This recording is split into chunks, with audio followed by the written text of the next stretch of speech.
मंत्रिमंडल में मेरे सहयोगी आदरणीय रामदास आठवले, लोकसभा में मेरे सहयोगी मेरे मित्र आदरणीय प्रफुल्ल भाई पटेल, लोकमत के मुख्य संपादक आदरणीय विजय दर्डा, आदरणीय राजेंद्र दर्डा, आदरणीय देवेंद्र दर्डा, उपस्थित सभी सांसदगण और उपस्थित सभी भाई और बहनों, सबसे पहले आज विशेष रूप से जो हमारे संसद के सहकारियों को लोकमत के तरफ से पुरस्कार मिलने वाला है, उन सभी सांसदों का मैं हृदय से बहुत बहुत अभिनंदन करता हूं और उनको शुभेच्छाएं देता हूं। भारतीय संसद जो है वो दुनिया के इतिहास में एक अलग संसद है। भारत के बारे में ये कहा जाता है कि हम दुनिया की सबसे बड़ी डेमोक्रेसी है, और हमारे प्रधानमंत्री जी ने उसका उल्लेख किया है कि केवल सबसे बड़ी डेमोक्रेसी नहीं तो मदर ऑफ डेमोक्रेसी है। और ये जो हमारी विशेषता है, इसलिए स्वाभाविक रूप से पूरी दुनिया में लोकतांत्रिक शासन प्रणाली के बारे में जो जो आदर्श हमारे देश ने प्रस्थापित किए हैं, वो केवल देश के लिए नहीं तो दुनिया के लिए भी आदर्श है। हमारा जो लोकतंत्र है, जिन 4 स्तंभों पर खड़ा है, उसमें से legislative wing, executive wing, judiciary और मीडिया। और हमारे संविधान में संविधान निर्माण करते समय हर व्यक्ति के रोल के बारे में संविधान में विस्तृत रूप से लिखा है, कर्तव्यों के बारे में भी लिखा है और जिम्मेदारी के बारे में भी लिखा हुआ है। स्वाभाविक रूप से हमारा संविधान और ये पार्लियामेंट्री डेमोक्रेसी हमारे लिए एक लाइफ कन्विक्शन के रूप में है। और इसलिए इस मंदिर में जो जो लोग आकर यहाँ काम करते हैं, कार्य करते हैं, उनका जीवन हर व्यक्ति का कुछ समय का होता है। मुझे याद है कि जब मैं महाराष्ट्र के विधानमंडल में काम करता था, तो आज जवाहरलाल जी दर्डा, जिनको हमने अभिवादन किया, वो कैबिनेट मंत्री थे और मैं विपक्ष में आमदार करके काम, विधायक करके काम करता था। परिस्थितियां बदलती रहती है। जो विधानसभा में रहते हैं वो लोकसभा में आते हैं, लोकसभा में आते हैं वो मंत्री बनते हैं। और एक शरद जोशी करके एक हास्य व्यंग्य कवि थे, मेरे बहुत फेवरेट कवि थे, वो बहुत अच्छी कविताएं लिखते थे। एक कविता में उन्होंने उस समय लिखा था कि राज्य में बेकार थे उनको दिल्ली भेजा गया, जो दिल्ली में बेकार थे उनको गवर्नर बनाया गया, और जो गवर्नर नहीं बन पाए उनको एम्बेसडर बनाया। तो राजनीति में हर जगह पर लोग बदलते रहते हैं और लोग आते रहते हैं और जाते रहते हैं। कितनी भी ट्रेन जैसी हर स्टेशन पर रुकती है, कुछ लोग उतरते हैं, कुछ लोग चढ़ते हैं, वैसी हमारी पार्लियामेंट की स्थिति है। और स्वाभाविक रूप से ये जो लोग काम करते हैं, इनके सामने पार्लियामेंट में अपनी बात को रखना ये जितना महत्वपूर्ण है, उससे भी ज्यादा महत्वपूर्ण है कि उनके क्षेत्र में वो जनता के प्रति उत्तरदायी के रूप में कैसा काम करते हैं। मैं अक्सर ये मानता हूं कि बहुत से लोग नसीबवान होते हैं जिनका पैराशूट लैंडिंग होता है। और एक बात होती है कि जो लोग ग्राम पंचायत के सरपंच से लेकर काम करते करते संसद तक आते हैं, तो दोनों के कार्य में बहुत फर्क होता है।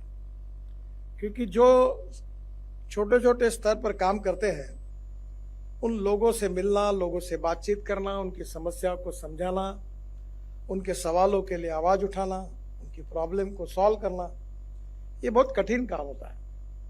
मुझे याद है, मैं जब बहुत यंग था तो अटल बिहारी वाजपेयी जी के साथ लोकसभा का दौरे में, उस समय वो विपक्ष के नेता थे, और मैं हेलीकॉप्टर से महाराष्ट्र का उनके पूरे टूर में उनके साथ असिस्ट कर रहा था। तो मुझे वो अपनी बातें बताते थे। एक बार उन्होंने मुझे बताया, नितिन एक बात जीवन भर याद रखो कि आप कितने भी जल्दी में क्यों ना हो, पर आपके घर में आपको मिलने के लिए जो लोग आए हैं उनको बिना मिले कभी मत जाओ, भले 1 मिनट क्यों न हो, उसकी बात सुन लो। बाद में मुझे एक बार अटल बिहारी वाजपेयी जी को, मुंबई में मैं मंत्री था, तो घाटकोपर में एक उड्डान पुल बना था, उसके उद्घाटन के लिए उनको लेके गया। तो उस समय हमारे विधानमंडल में रोज संघर्ष होता था, कामकाज बंद था। तो वाजपेयी जी ने, उनकी एक पद्धति थी, उन्होंने कहा कि क्या विधानसभा पूरी बंद करने से ही लोकतंत्र सफल होगा? क्या आप आपकी बात को बंद किए बिना रख नहीं सकते? इस प्रकार का व्यवहार जो आप कर रहे हो, क्या इससे लोकतंत्र मजबूत होगा? तो मैं योगायोग से जब वो बातें सुन रहा था तो मुझे समझ में आ रहा था कि वो थोड़े से दुखी थे, क्योंकि उनके समय जो बात वो कहते थे कि कितनी भी बात अगर कठोर कितनी भी क्यों ना हो, वो अच्छे शब्दों का उपयोग करके कही जा सकती है, और शब्द का इस्तेमाल कैसे करना ये बहुत महत्वपूर्ण है। और कभी कभी एक बात होती है कि जो संसद में बोलते हैं, व्यवहार करते हैं, उनका ध्यान हर समय ऊपर के मीडिया के गैलरी की तरफ होता है, और जो कभी शांति से अच्छा बोलता है तो मीडिया में छप के आता है कि ये इसको मैनेज कर दिया, विपक्ष को मैनेज कर दिया। अब जो चिल्लाता है तो बोलते हैं कि इनका व्यवहार जिम्मेदारी पूर्ण नहीं है। तो ना कभी दोनों तरफ से डबल ढोलकी बजती है। तो लोगों के सामने, सब मीडिया में ऐसा नहीं होता, मैं जहां जो बैठे उनके बारे में तो बिल्कुल नहीं कह रहा हूं, तो लोगों को लगता है तो पहले कि भाई हमारी न्यूज कैसे छपे। और ये बात सही है कि पब्लिसिटी और प्रसिद्धि ये भी उतनी आवश्यक होती है। पर आप अगर पार्लियामेंट के इतिहास में जाएंगे, और पार्लियामेंट के इतिहास में पिछले कुछ दिनों से मैं यूट्यूब पर वो छोटे छोटे लोगों की बातें आती है, तो मैं उसको अध्ययन कर रहा था। इसमें लालू प्रसाद यादव जी के भाषण की शैली को मैं देख रहा था। अटल जी के प्रधानमंत्री थे और लालू जी का भाषण था, और उनके भाषण में ऐसा एक विनोद है, ह्यूमर था, कि वो जिस प्रकार से बोलते थे लोग हंसते थे, उसमें व्यंग्य भी था। तो मैं जब उनको पूरी तरह से देख रहा था तो उसकी काफी मैंने उनको देखा, उनकी स्टाइल को देखा। और 2 दिन पहले मैं और अमिताभ बच्चन दिन भर हमारे रोड सेफ्टी के कार्यक्रम में करीब 6-7 पार्ट में शूटिंग कर रहे थे। तो मैं भी बैठा था, कुछ इसमें था, कुछ समय में नहीं था। तो मैं उनकी बातों के तरफ देख रहा था। तब मेरे ध्यान में आया कि जो वक्तृत्व होता है उसका हमारे यहाँ उतना साइंटिफिक अध्ययन नहीं होता। विशेष रूप से मैं जब उस कार्यक्रम में गया था शूटिंग के लिए, तो 11 बजे मुझे जाना था, तो मैं 11:05 में पहुंचा, और अमिताभ बच्चन 10 बजे पहुंचे। तो मैंने उनको बोला, अरे भाई मुझे बताया क्यों नहीं कि वो 10 बजे आने वाले, तो मैं भी आता। तो उन्होंने कहा नहीं, कार्यक्रम 11 बजे है, वो तैयारी कर रहे हैं। तो मैंने उनको पूछा आप क्या कर रहे हैं? तो वो कागज लेकर एक रूम में बैठकर अपना पूरा अध्ययन कर रहे थे। तब मैंने मजाक में उनको कहा कि मैं भाषण देने के पहले कुछ सोचता ही नहीं हूं, आप कितना अध्ययन करके बोलते हो। तो कहीं ना कहीं आज भी हमारी संसद में जो बोलने वाले वक्ता होते हैं, वो अपने पॉइंट्स पहला कौन सा रखना, बाद में कौन सा रखना, एंड कहाँ करना, इसमें काफी, मैं जब विद्यार्थी था तो एक बार वैसे तो मैं देवाड़िया कांग्रेस भवन में 2 मंत्रियों का भाषण था। एक थे इंद्र कुमार गुजराल, और दूसरे शायद उस समय शुक्ला, हमारे माहिती नभोवाणी मंत्री थे, विद्याचरण शुक्ला। तो मैं पहली बार उनको सुनने के लिए गया था। मुझे ध्यान में आया कि हर आदमी की अपनी एक स्टाइल होती है, उसकी अपनी बात को रखने की एक स्टाइल होती है, उसके शब्दों का उपयोग उसमें भी बड़ा अर्थ होता है। और इसलिए निश्चित रूप से संसद में जो पुराने लोगों ने अपने भाषण दिए उसको सुनकर हम बहुत सी बातें समझ सकते हैं। अटल बिहारी वाजपेयी जी के बारे में वो कहते थे कि मतभेद होने चाहिए पर मनभेद नहीं होने चाहिए। मतभिन्नता हो सकती है और मतभिन्नता होना ये लोकतंत्र का आत्मा भी है, पर मतभिन्नता के साथ मनभेद नहीं होनी चाहिए और उन्होंने अपने जीवन में इस बात को निभाया। आज मुझे ऐसा लगता है कि हमारा लोकतंत्र काफी दिनों के बाद एक प्रकार से बहुत मजबूत बनते जा रहा है। स्वाभाविक रूप से लोकतंत्र में जो काम करने वाले हमारे सांसद बंधुगण हैं, बहनें हैं, उन सब की जो कुछ कंट्रीब्यूशन है वो जितना क्वालिटेटिव होगा, गुणात्मक होगा, उतना संसद का गौरव बढ़ेगा।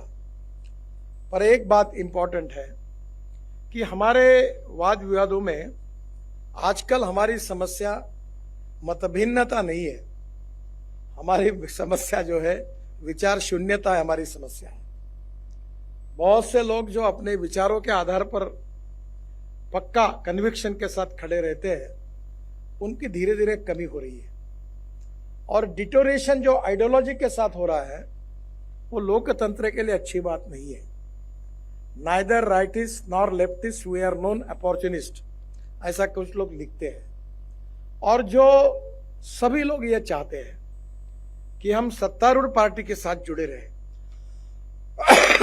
मैं अपने जीवन में जिन लोगों से बहुत प्रभावित हुआ हूं, उसमें अटल बिहारी वाजपेयी जी के साथ दूसरा व्यक्ति जिसका नाम है जॉर्ज फर्नांडिस।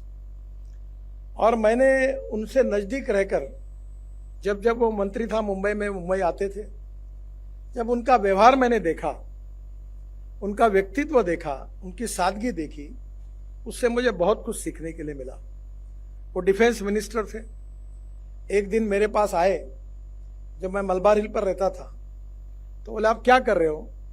मैंने बोला कुछ नहीं। बोले चलो मेरे साथ, मैं डेंटिस्ट किया जा रहा हूं। तो गिरगांव चौपाटी पर एक डिफेंस मिनिस्टर, साथ में कोई पुलिस वाला नहीं, एक गाड़ी थी केवल। हम दोनों बैठकर गए, एक उनका पीए था, डेंटिस्ट के पास गए।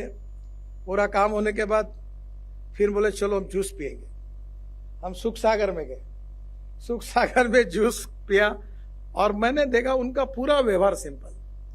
जब वो नागपुर आए तो मैं उनके स्वागत के लिए गया और स्वागत के लिए गया तो मैंने देखा कि एक भी आदमी नहीं, हार नहीं, अधिकारी नहीं, कोई नहीं। मुझे याद है अभी उनसे मैंने सीख कर, मैं पिछले 40 साल से महाराष्ट्र में लीडर ऑफ अपोजिशन हूं, फिर महाराष्ट्र में मंत्री था, फिर पार्टी का अध्यक्ष था, अभी मंत्री हूं। मेरे 45 साल में मैं मजाक में कहता था कि मेरे स्वागत के लिए कुत्ता भी नहीं आता, पर आजकल कुत्ता आने लगा क्योंकि मैं Z+ कैटेगरी में आया हूं तो वो आता है। अगर मेरे यहाँ कोई गलती से आता है हार लेकर तो गाला खा के जाता है। तो कभी मैं कहता हूं कि क्यों आते हो, क्यों समय खराब करते हो? कोई अधिकारी डिपार्टमेंट का भी नहीं आता। हमारे संसदीय प्रणाली में काम करने वाला जो नेतृत्व, अच्छा इससे कोई फर्क नहीं पड़ता, तुम्हारी लोकप्रियता के साथ तुम्हारे स्वागत का कोई संबंध नहीं है।